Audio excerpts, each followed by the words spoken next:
دو ملکوں کے درمیان کوئی لڑائی ہو تو اسے جنگ کہہ سکتے ہیں، لیکن اگر اس میں 3-4 ملک کود پڑیں تو وہ جنگ عظیم کہلاتی ہے۔ اور اس میں اگر 2-3 سپر پاورز لیول کی بھی ملک ہوں تو پھر اس جنگ کا اسکیل بہت بڑھ جاتا ہے اور پوری دنیا کو اس سے خطرہ محسوس ہونے لگتا ہے۔ ایسی ہی ایک جنگ عظیم کا سٹیج سج چکا ہے ایران اور امریکہ کی جنگ سے بہت دور بحر جاپان میں، جہاں شمالی کوریا، جنوبی کوریا اور جاپان آمنے سامنے ہیں۔ اس وقت وہاں کشیدگی بہت زیادہ بڑھ چکی ہے۔ بحر جاپان میں 10 بیلسٹک میزائل فائر کیے ہیں شمالی کوریا نے، اور اس سب کا آغاز ہوا اس وقت جب امریکہ کو ایران سے بری طرح مار پڑی جنگ میں، اور اس کے مشرق وسطیٰ میں بہت سے جو فوجی اڈے اور اہم تنصیبات اور اہم جو عسکری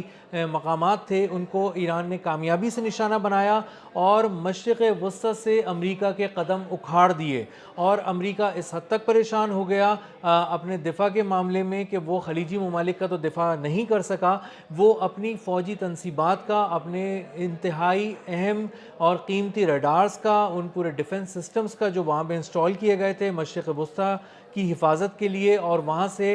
بیٹھ کر پورے خطے میں جو اس نے اپنا راج بنایا ہوا تھا امریکہ نے، اس سب پہ پانی پھر چکا ہے اور اس کے قدم اکھڑ چکے ہیں مشرق وسطیٰ سے، اور وہ ساری ملٹری انسٹالیشنز تباہ و برباد ہو چکی ہیں۔ اب چونکہ وہاں پہ قدم اکھڑ چکے مشرق وسطیٰ میں اور اس کے بہت ہی اہم defence layer, multi layer systems جو ہیں ان کو ایران نے تہس نہس کر کے رکھ دیا، تو امریکہ کو پھر یہ محسوس ہوا کہ اسے کہیں اور سے میزائل بھی چاہیے ہوں گے اور ڈیفنس کے وہ سسٹمز بھی چاہیے ہوں گے جو اس کو ایران پہ کسی طرح کی عسکری برتری اس پہ برقرار رکھ سکیں۔ اب اس کے لیے اس نے پہلی نظر اس کی پڑی یوکرین پر،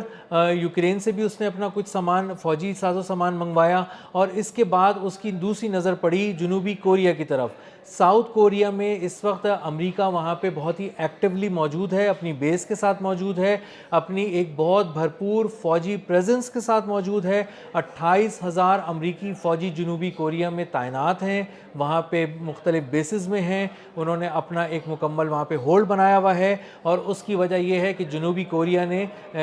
کو بیکنگ ہے امریکہ کی، اور امریکہ اس بات کو انشور کرتا ہے کہ کسی بھی طرح جنوبی کوریا کو کوئی خطرہ نہ ہو دفاعی لحاظ سے، فوجی لحاظ سے۔ لیکن اس کا جو جنوبی کوریا کا جو فوجی خطرہ ہے وہ اسی کے بالکل برابر میں اس کے پڑوس میں ہے شمالی کوریا کی صورت میں۔ شمالی کوریا اور جنوبی کوریا ایک دوسرے کے دشمن ملک ہیں، اور یہ دشمنی جو ہے وہ تقریباً 80-90 سال سے چل رہی ہے، اور پہلے یہ جاپان کا حصہ تھے دونوں ملک، اس کے بعد جب یہ دونوں الگ ہوئے تو پھر یہ تصور کیا جاتا تھا کہ یہ ایک ہی کوریا ہے، لیکن پھر اس کے دو حصے ہو گئے، شمالی اور جنوبی کوریا، اور انہوں نے یہ سمجھنا شروع کیا، اور دونوں ملک یہ سمجھتے تھے کہ یہ پورے خطے کے حکمران ہم ہی ہیں، اسی لیے جنوبی کوریا اور شمالی کوریا کی آج تک نہیں بن سکی، اور 1950 میں شروع ہونے والی جنگ جو 3 سال جاری رہی، 1953 میں ان کے درمیان سیز فائر ہوا، لیکن امن معاہدہ نہیں ہوا، اور 1950 سے یہ ملک اب بھی حالت جنگ میں ہیں، گو کہ ایک دوسرے پر ایکٹیولی کوئی حملے نہیں کرتے، لیکن حالت جنگ میں ہیں، بہت ہی ایک دوسرے کے حوالے سے بہت ہی محتاط رہتے ہیں، اور ان کی توجہ بہت زیادہ ایک دوسرے پہ رہتی ہے، اور اندازہ یہ ہوتا ہے کہ کسی بھی وقت کوئی بھی ملک ذرا سی چنگاری آگ کی صورت اختیار کر سکتی ہے اور وہ ایک دوسرے پر حملہ کر سکتے ہیں۔ اب شمالی کوریا کی بیکنگ پر ہے رشیا، اور جنوبی کوریا کو سپورٹ کرتا ہے امریکہ، اور دونوں ایک دوسرے کے ایک طرح سے سیکیورٹی پرووائڈر ہیں ان دونوں ملکوں کے، اور یہ دونوں ملک جو ہیں انہوں نے اپنے آپ کو فوجی لحاظ سے بھی خاصا مستحکم کیا ہے۔ شمالی کوریا اور جنوبی کوریا کا فوجی توازن اگر آپ دیکھیں تو آپ کو اندازہ ہوگا کہ شمالی کوریا کے پاس جو ایکٹیو فوجی ہیں وہ ہیں 12 لاکھ، جنوبی کوریا کے پاس ہیں 5.5 لاکھ۔ جو ریزرو فوجی ہیں وہ شمالی کوریا کے پاس 60 لاکھ ہیں، جبکہ جنوبی کوریا کے پاس وہ صرف 30 لاکھ ہیں۔ اس فوجی عددی برتری کے لحاظ سے تو آپ کہہ سکتے ہیں کہ شمالی کوریا جنوبی کوریا سے خاصا آگے ہے، خاصا اوپر ہے، خاصا مضبوط ہے، لیکن اگر آپ ٹیکنالوجی پہ بات کرنے جائیں گے اور اس کے وارفیئر کی معاملات پہ بات کرنے جائیں گے تو وہ جنوبی کوریا کے پاس بہت ہی جدید ہے۔ جنوبی کوریا نے ٹیکنالوجی پہ بھی کام کیا ہے، دفاعی شعبے پہ بھی کام کیا ہے، اور اپنی ایئر فورس کو بھی بہت مستحکم کیا ہے، جبکہ شمالی کوریا کے کے پاس جو ایئر فورس ہے وہ MiG-21 اور MiG-29 لیول کی طیاروں پہ مشتمل فورس ہے، جو کہ خاصے پرانے ہو چکے ہیں ٹیکنالوجی کے حوالے سے بھی، اور اس وقت جو ان کی صلاحیت ہے اس حوالے سے بھی وہ خاصے پیچھے ہیں جنوبی کوریا کے مقابلے میں۔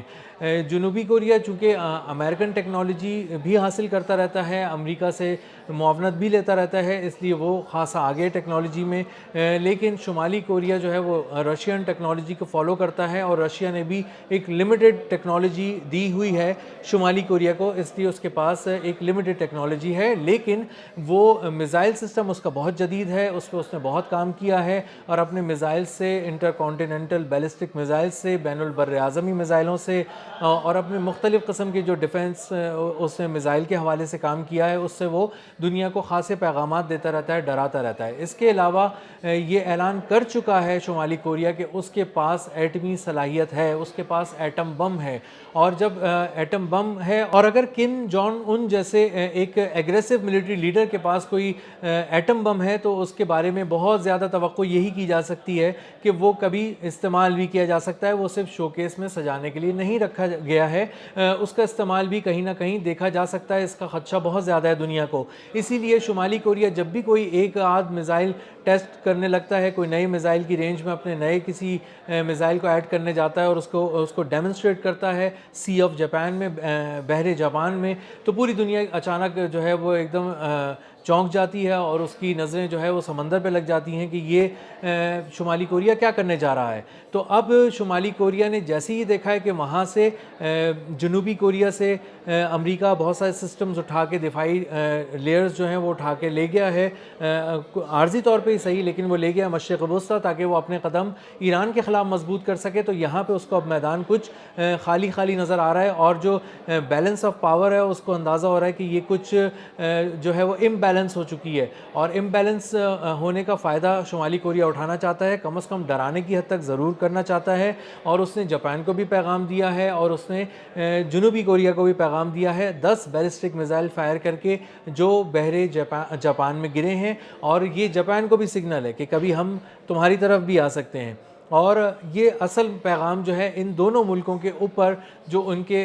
کا نیٹ سیکیورٹی پرووائڈر ہے ایک طرح سے وہ امریکہ، اس کو یہ پیغام ہے، ٹرمپ کو یہ پیغام ہے، واشنگٹن کو یہ پیغام ہے کہ تم اپنے ان ممالک کی حفاظت کرو، کیونکہ میں سمجھتا ہوں میری نظر میں کہ یہ کمزور ہو چکے ہیں، اور اب یہ شمالی کوریا کے لیے ایک آسان ہدف بنتے جا رہے ہیں۔ تو اگر ذرا سا بھی کچھ مزید امبیلنس دیکھنے میں آیا، کچھ مزید وہاں سے کچھ پیٹریوٹس اور اس کے علاوہ تھارڈ سسٹم مزید وہاں سے موو کیے گئے جنوبی کوریا سے مشرق وسطیٰ کی طرف، تو اس کے بعد اس بات کا امکان بہت زیادہ بڑھ جائے گا کہ یہ جو ہے وہ بہت زیادہ فریجائل ہو گئی ہے سچویشن، جاپان کے لحاظ سے، جنوبی کوریا کے لحاظ سے، اور جو امریکہ یہاں پر چاہتا تھا کہ وہ اس خطے میں بھی اپنے آپ کو برقرار رکھے، اپنے آپ کو پانیوں میں بھی محفوظ رکھے، زمین پہ بھی محفوظ رکھے، اور اپنے بہت ہی بڑے سرویلنس اور اٹیک کے نظام کے ذریعے وہ فضاؤں میں بھی رہے، تو یہ اس کی ایک اجارہ داری پہ ڈینٹ پڑ سکتا ہے۔ اور شمالی کوریا جو ہے وہ اس وقت ایک ایگریسو موڈ میں نظر آ رہا ہے۔ کم جون ان جو ہیں وہ ایک ایسے وقت میں جب سب چیزیں بالکل نارمل تھیں سی آف جاپان کے اراؤنڈ، لیکن انہوں نے دیکھا کہ ہم نے دیکھا کہ کس طرح کم جون ان نے جو ہے وہ ایک مظاہرہ کیا ہے میزائلز کا، بیلسٹک میزائلز کا، اور ان کو دونوں طرف اور پیغام دیا ہے جاپان میں اور جنوبی کوریا کی طرف کہ میں ابھی یہاں موجود ہوں، اور میری نظر بہت ہی گہری ہے خطے پہ، اور جہاں بھی میں محسوس کروں گا کہ بیلنس آف پاور جو ہے وہ تھوڑا عدم توازن کی طرف گیا ہے، تو وہاں میں کوئی فائدہ اٹھانے کی کوشش کروں گا۔ شمالی کوریا کی بیکنگ پہ چونکہ رشیا ہے، اور رشیا ایک ایٹمی قوت ہے، امریکہ بھی ایک ایٹمی قوت ہے، تو اب جو بحر جاپان میں جو طاقت کی کچھ بساط اس طرح سے بچ چکی ہے کہ ایک طرف شمالی کوریا اور رشیا ہیں، اور دوسری طرف جاپان، جنوبی کوریا اور امریکہ ہیں، اور یہ اور امریکہ کے پیچھے بہت سے یورپی ملک آتے ہیں، کم از کم